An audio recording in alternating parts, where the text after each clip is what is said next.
Hello and welcome to TOS TV, your digital first Pan-African network. I am Adesu Alsui and this is Africa Now. Undeterred by being arrested 3 times in 6 months for tweets protesting about graft, outspoken Zimbabwean journalist Hopewell Chinono has turned to songs to get his message across. In a video that has now gone viral, Chinono released a short freestyled reggae dancehall track titled Them Loot, They Loot, in which he chastises rampant state corruption in the southern African country. And for the global audience to discuss the Zimbabwean problem, it spoke to how they were pissed off with the song because it was addressing the issues that involve the same government officials, the failure to invest in our healthcare system.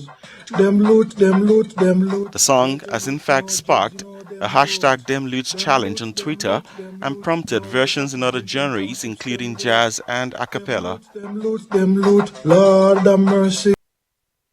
Chinono was arrested last July for tweeting that an opposition political party was planning nationwide demonstrations against President Emmerson Mnangagwa's government. Last week, he was freed on bail but banned from using his Twitter account to post anything that might incite the public to revolt against the government. Algerian President Abdelmadjid Tebboune has returned home after a 1-month stay in Germany for surgery following post-COVID complications in his foot, according to state television. Tebboune, 75, had been hospitalized in Germany last year after contracting COVID-19 and stayed there for 2 months before returning to Algeria. He went back to Germany on January 10 and underwent a successful operation on his foot 10 days later, according to the presidency. Algeria has so far recorded more than 110,000 coronavirus cases, including at least 2,900 deaths from COVID-19 since the pandemic began. His return comes amid tension in the North African nation ahead of the 2nd anniversary of the launch of the Hirak protest on February 22. The U.S. Embassy in Chad has asked opposition leader Success Masra to leave its ground. The leader of the Transformers Party sought refuge at the U.S. Embassy on 6 February, along with 10 of the party's top staff, as government forces sought to arrest them for staging what they say was a peaceful protest.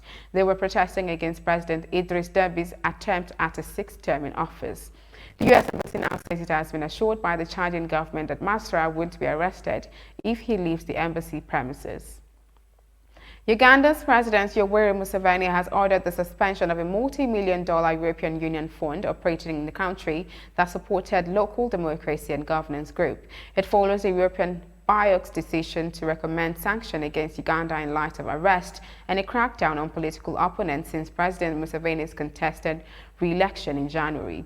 In a letter to his finance minister, President Museveni said funds paid by the EU to the Democratic Governance Facility (DGF) ended up being used to finance activities and organizations designed to subvert government under the guise of improving governance. The EU is yet to comment. This is your digital first Pan-African network, TOS TV network. You're watching Africa Now. More stories from the African continent after the break. Do stay tuned.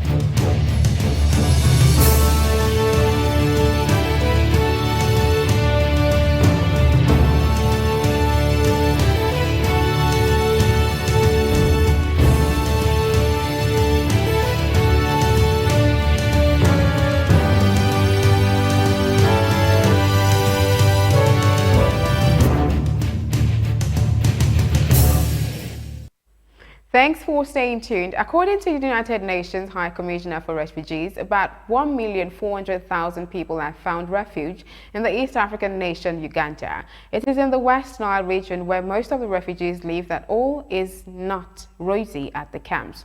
Access to healthcare, drinking water and electricity is a problem. The COVID-19 pandemic has only compounded an already challenging situation. The refugees say that the government ensures their security, but that this is not enough. They want enough arable land to cultivate in order to reduce their dependence on aid and establish truly independent, sustainable and more satisfactory lives for their families in Uganda. Parents of 930 primary school children who couldn't sit their exams because of local intercommunal violence have been told a new date has been set. Fighting in Jonglei and Unity States, 2 areas controlled by forces loyal to SPLM-IO leader and South Sudan's Vice President Riek Machar, has forced thousands of people from their homes in recent weeks. The national primary exam for the hundreds of pupils who missed out will be held will be held at between 15 and 19 February at 19 centers. Maccan's office says it wants to assure the families that their children will be safe. Education Minister Awut Deng Akui said she welcomed the directive issued by the office of Mr. Makar in those SPLM-IO controlled areas. 15 people in South Africa are facing 4 charges relating to the funeral of the former President Nelson Mandela. In 2013, they include prominent members of the ruling African National Congress in the Eastern Cape province. They have not commented on the allegations. The allegations first emerged in 2014, months after Mandela's funeral in Kunu, Eastern Cape, in December 2013, which was attended by heads of states from around the world. Prosecutors accused them of corruption and money laundering amounting to nearly $700,000. Prosecutors also alleged they made fraudulent claims for the transportation of mourners and venues used in the city of East London for memorial services. They were granted bail and are expected to appear on March 5. This is your digital First Pan-African Network, TOS TV Network. You are watching Africa Now. Still ahead, business, entertainment, and sports.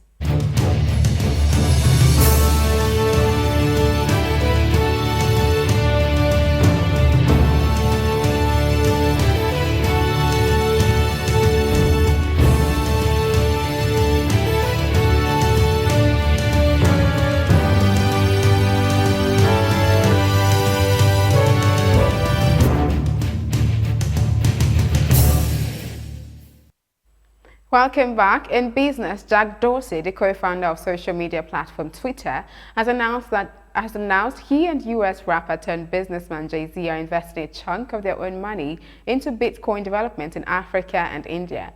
Dorsey says they are putting a total of 500 Bitcoin worth around $23.6 million in their endowment fund called BitTrust.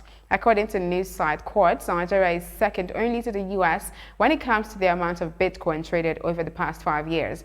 The BBC's Catherine Buerhanger says that in Africa's commercial hubs like Lagos, Nairobi, and Johannesburg, a growing number of people are finding that cryptocurrencies offer a cheaper solution to the expensive problem of transferring funds across borders. On the entertainment scene, organizers of Zanzibar's week-long Sautiza Basara Music Festival decided to restrict it to just 2 days this year because of the coronavirus pandemic. There are musicians from only 3 places outside Tanzania, says Yusuf Mahmoud, who's running the festival, adding that it was inevitable because of the lockdowns and border closures elsewhere. Lower visitor numbers and plenty of hand sanitizers will help to keep visitors safe, he said.